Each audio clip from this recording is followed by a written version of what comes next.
Well, there certainly was a lot of serendipity involved in the beginning of the Eagles, and it was interesting that the night that I got hired to join Linda's band, I was sitting here at the bar at the Troubadour.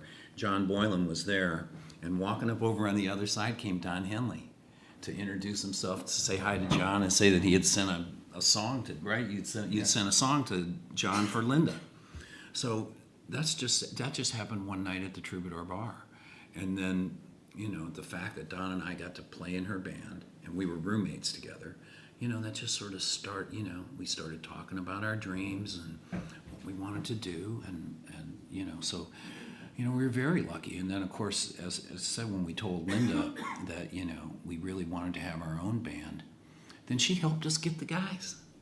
She's the one that said, you should get Bernie Ludden. So we brought him out to Disneyland for some shows we were doing on graduation nights. And Bernie sat in with us, and we got to meet him over the course of a week or so and talk with him.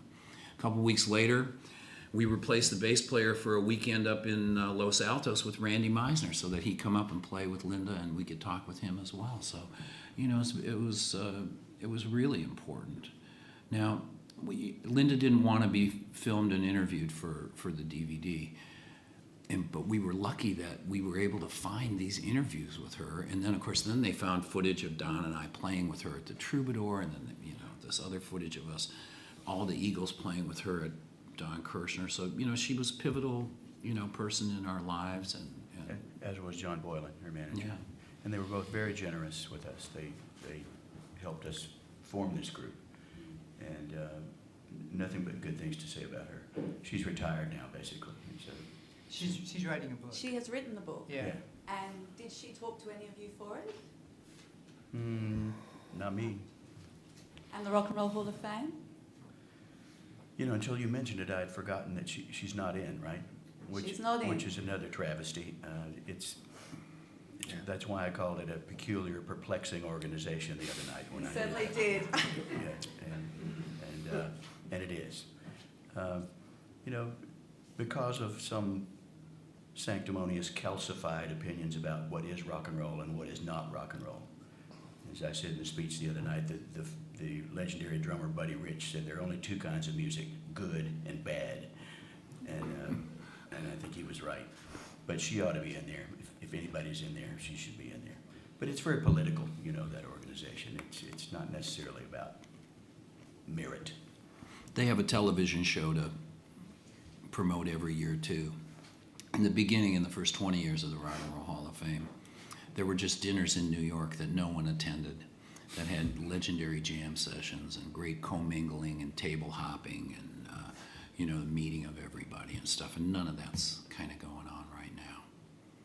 But Linda should certainly be in just about every Hall of Fame that there could possibly be for someone of her talent. Thank you. I'm Glenn Fry. It is my great pleasure tonight to induct Linda Ronstadt into the Rock and Roll Hall of Fame. I'd like to start by saying it's about time.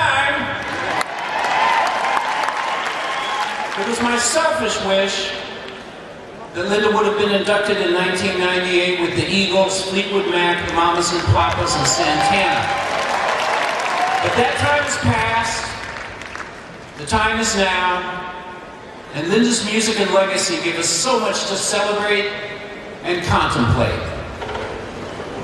In the late 1960s, after playing in various folk groups in her hometown of Tucson, Arizona, Linda moved to Los Angeles and became a member of the Stone Ponies.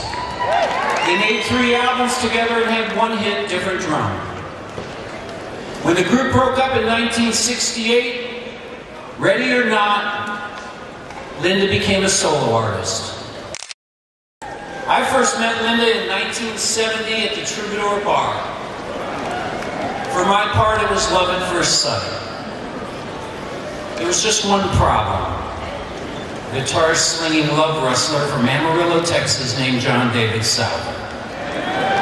He beat me to the punch, which would become a pattern throughout our careers. Thank God he never met my wife. So Linda and I, we became friends. And in the spring of 1971, she hired me, a singing drummer from Linden, Texas, named Don Henley, to play in her backup band.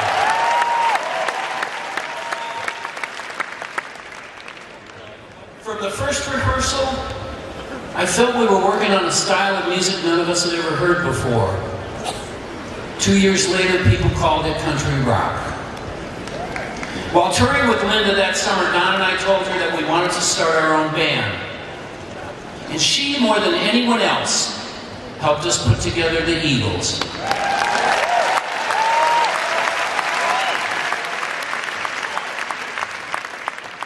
And later, she gave our careers a big shot in the arm by recording our song Desperado.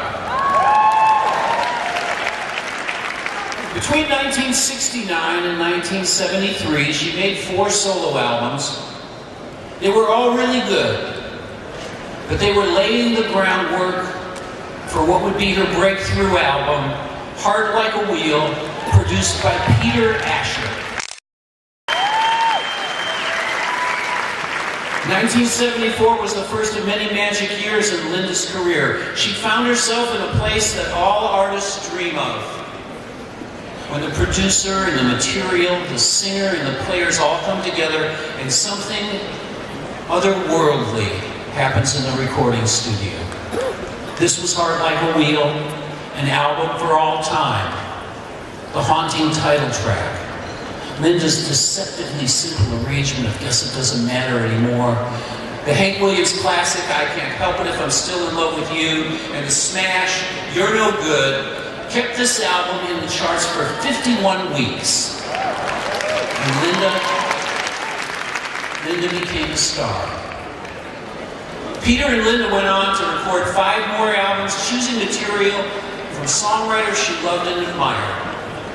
Songs like Love is a Rose, Tracks of My Tears, Heat Wave, That'll Be the Day, It's So Easy, Blue Bayou, Poor, Poor, Pitiful Me, Tumbling Dice, Back in the USA, Oh Baby, Baby, Blowing Away, and When Will I Be Loved? By the end of the 1970s, she was known as the Queen of Country Rock. Uncomfortable with that label, or any other label for that matter, she longed to break out and try things beyond rock and roll. She went to New York to sing the role of Mabel in Gilbert and Sullivan's Pirates of Penzance. She knocked it out of Central Park and was nominated for a Tony. While living and working in New York, she decided to make a jazz album, a standards album, if you will. She teamed with legendary arranger Nelson Riddle and made not 1 but 3 records, each one an impeccable work of musical art. When the first album, What's New, was released, it sold 3 million copies and it spent 81 weeks on the Billboard album chart. For the longest time, she wanted to sing and record with 2 dear friends, Emmylou Harris and Dolly Parton. They called their partnership Trio, and they made 2 gorgeous records together. When the first Trio album was released, it was certified platinum, it won a Grammy and a CMA. Always reaching, always stretching, Linda had yet another dream. She wanted to record an album of Mexican songs, sung entirely in Spanish. Her record company freaked out. But she gathered the finest musicians in their field and she recorded Canciones de mi Padre, the songs of my father. Upon release in 1987, it went double platinum in a day. It sold millions of records worldwide and is the biggest selling non-English language album in American recording history.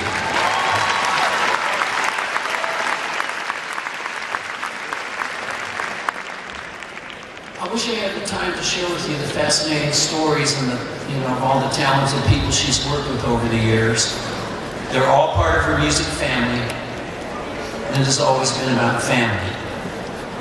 Linda Ronstadt recorded 31 albums.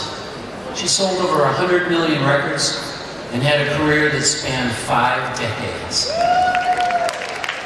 She has been a shining example and a true inspiration to every woman who ever stood in front of a microphone and sang her heart out. And through it all, she remains nothing but authentic.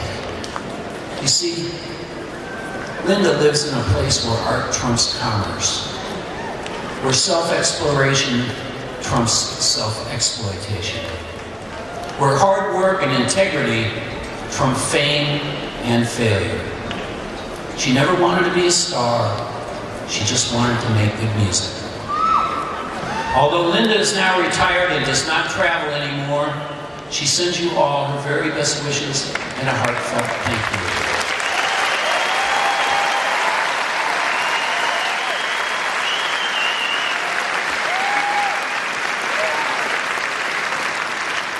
She is one of the greatest voices of all time, and she shared her voice with beauty, grace, and love.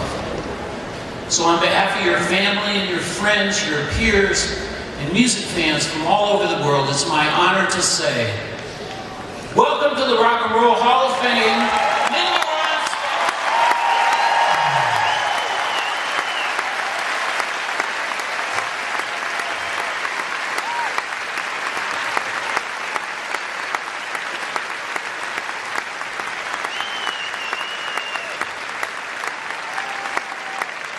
Ladies and gentlemen, some of the great female singers that Linda inspired are here tonight to pay tribute to her. So to start it off, please welcome Carrie Underwood. How could we? You know, most rock bands don't last more than, I mean, it's getting shorter and shorter every year, isn't it? I mean, it's like, We had we had a sort of a collective idea of where we wanted to go, but we were living in the moment, song to song, show to show, record to record. The one thing I found interesting, finally sort of watching the documentary from a slightly, I felt a little bit more objective than I could have at other times. I was surprised at how many obstacles we had to overcome in this short 9-year period from 1971 to 1980. And it included changing producers, changing band members, changing managers, changing business managers, changing agents, changing record companies. There was always something standing in our way, challenging us to overcome it, to get beyond it. And I think that's what we were caught up in every day. It wasn't like we're going to be a band that's going to last for a lifetime. It was nothing like that. But we certainly wanted to be a band that was a good band and a band that was respected by its peers. We wanted to have hit records and peer respect. And I think we were able to actually achieve both. it was actually more difficult than we thought to get work done, because there were so many other issues that came up all the time. The management issues and record label, the things that Glenn spoke about. There were so many business issues that came up, and interpersonal band issues, that I'm surprised we found time to write any songs at all. But somehow we got it done, youthful enthusiasm, or whatever you want to call it. But there were a great many obstacles, as Glenn said, and we were learning as we went. We started out knowing very little about the music business, and we learned some lessons the hard way. Although we didn't have as many disasters as some other groups, but we did have some difficulties. Well, we're about to begin rehearsals next month for a world tour, which I don't want to say it's our last world tour, but it very well could be. So that's really the only immediate plan. But we've been working on this documentary, and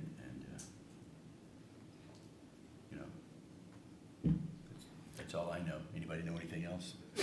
It's the band's 40th year, or 41st maybe.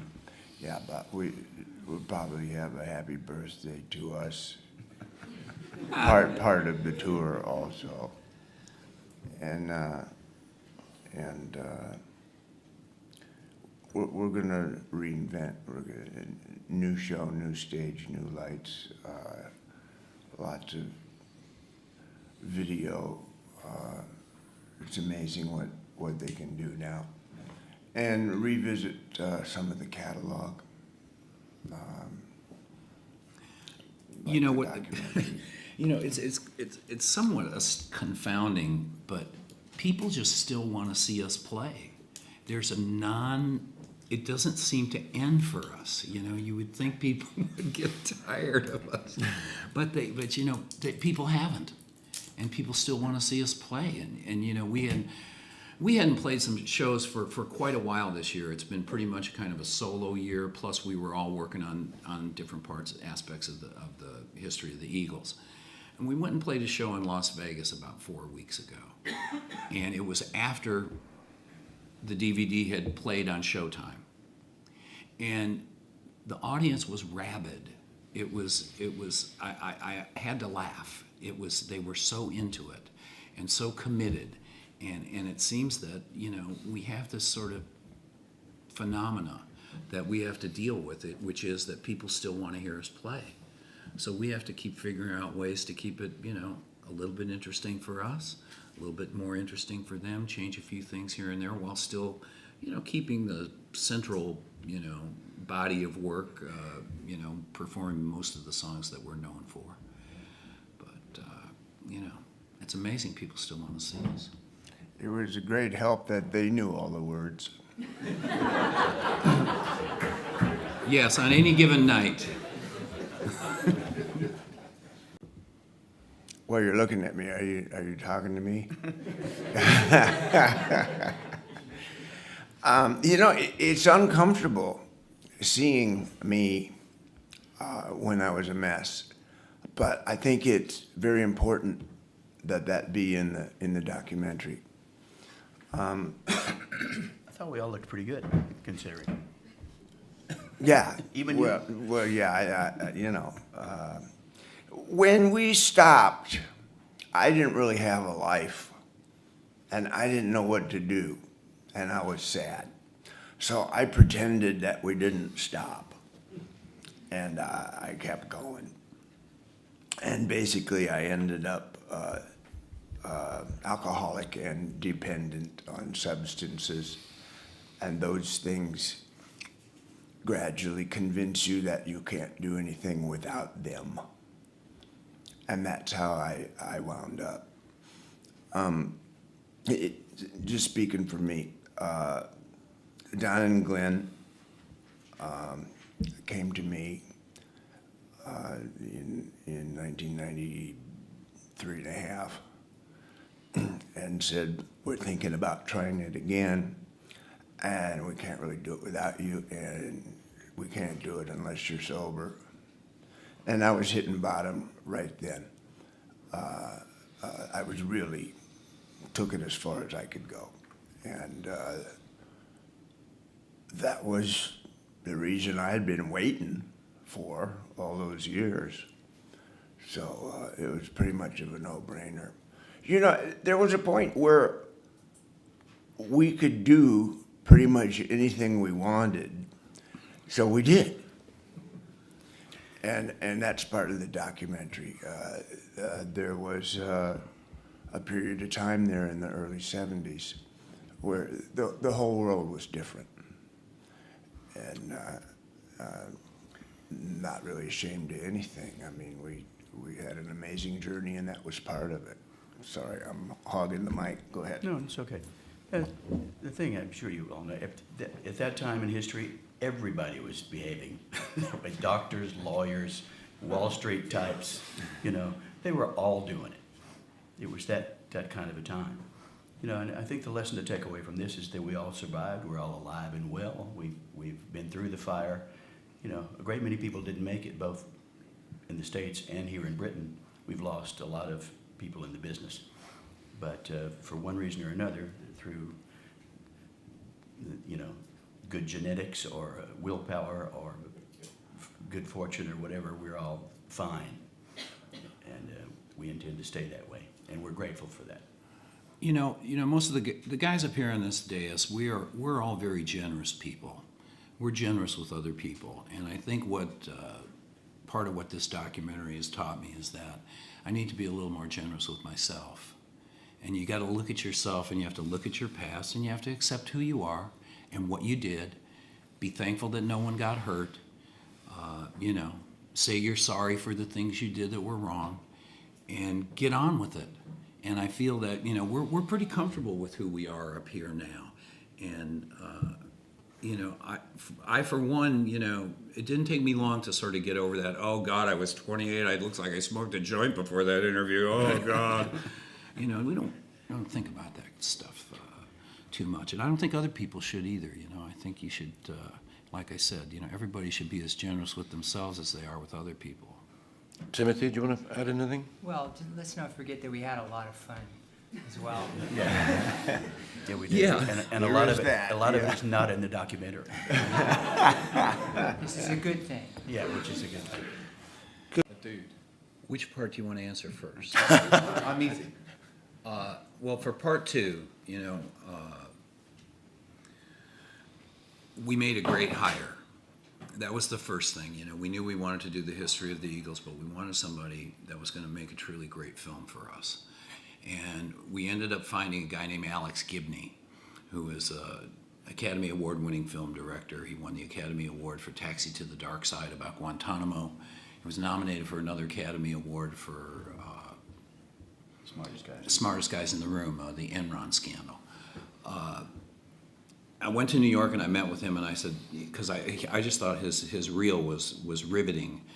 And then he became the producer of the project, and he in turn introduced Allison into the process as the editor/director. And, essentially they just unearthed all of this incredible historical footage on us, and we proceeded to do interviews with them as they interviewed everybody else. We gave them a long list of people that we thought were, that we were close to at that time, and from there they did a terrific job. We didn't do a lot of you've got to take that out, or you need to redo this. I have to say that. There really wasn't a lot of that required, because we made a good hire, and Allison is a terrific up and coming film director now. We wanted someone who had not done a lot of band documentaries to avoid the sameness of that. So Glenn actually found Alex. He said to our management team, "Go and find me somebody who has won a lot of awards and doing documentaries about things other than bands." And so that's how that came to be. Now, what was the other part? Okay, this doesn't have a lot to do with our DVD, but I want to deal with this, quickly, okay? Can you call it art and have a contest? That's the first thing I want to ask. The second thing is, I've watched all these shows with sort of a morbid curiosity, and I have found that the most interesting people are the people that don't oversing.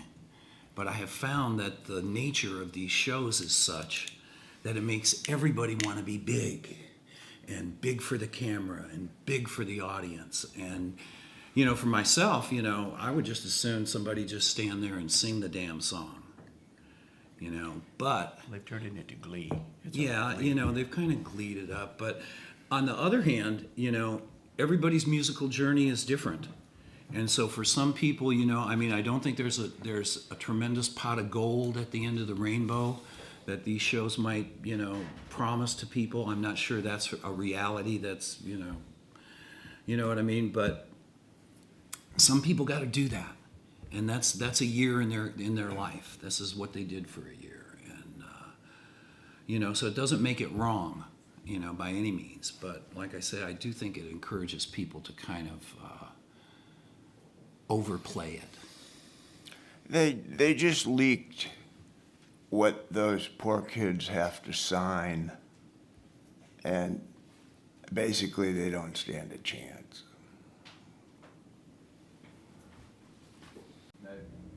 So much for the land of the Beatles at some point during the film. I wonder what your relationships are with, You know, we have a long history with England and London in particular because of making our first 2.5 records here. We feel very comfortable coming over here. We always have. We have a terrific fan base, and for us, you know, it's not like there's going to be another Eagles movie coming out next year. You know, so this is like sort of a one-time. You know, this is a one-time thing for us. So, you know, it's important. So. We're looking toward the future and what we're going to do this summer, and as we start to prepare for that, this is sort of a good thing for us to all come over here together and talk to you guys and, you know, show the film and answer a few questions. We have a good relationship with the Sundance Film Institute and with Mr. Redford. And we had a very successful premiere in the States at the Sundance Film Festival. So when they offered, I didn't even know they were doing a Sundance over here. I think this is their second year of doing it here. So they said, we'd like to premiere the film over there in England at our Sundance event. So we said, great, we'll be there. As far as getting here, we came from, all these guys came from LA. I was working in Florida, so I came from Miami. And I'm not gonna go into what happened on the flight on the way up here. I'm not here yet.